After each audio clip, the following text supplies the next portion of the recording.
Hello दोस्तों, राधे राधे। मैं माला प्रजापति हमारे यूट्यूब चैनल में सभी दर्शकों का स्वागत करती हूँ, अभिनंदन करती हूँ। आज मैं एक बहुत ही प्यारा कहरावा नाच गीत लेकर आई हूँ। अगर आप सभी को अच्छा लगे तो प्लीज लाइक करना, कमेंट करना और मेरे चैनल को सब्सक्राइब करना। द्वारका दे मैं के पेड़े वाला देवा में देवेरा, द्वारका दे मैं के पेड़े वाला देवा में देवेरा, लागेवा में देवेरा, लागेवा में देवेरा, द्वारका दे मैं के पेड़े वाला देवा में देवेरा, द्वारका दे मैं के पेड़े वाला गेवा में देवेरा।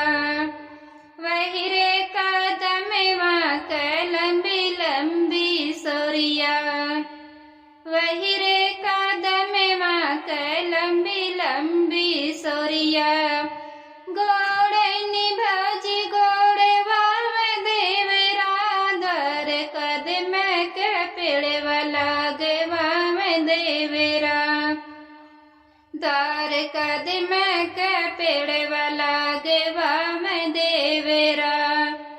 वही रे कदमेवा के लंबी लंबी पतिया, वही रे कदमेवा के लंबी लंबी पतिया, सींचे निभाजी सींचेवा में देवेरा, द्वारका दे मैं के पेड़े वाला गेवा में देवेरा, द्वारका दे मैं के पेड़े वाला गेवा में देवेरा।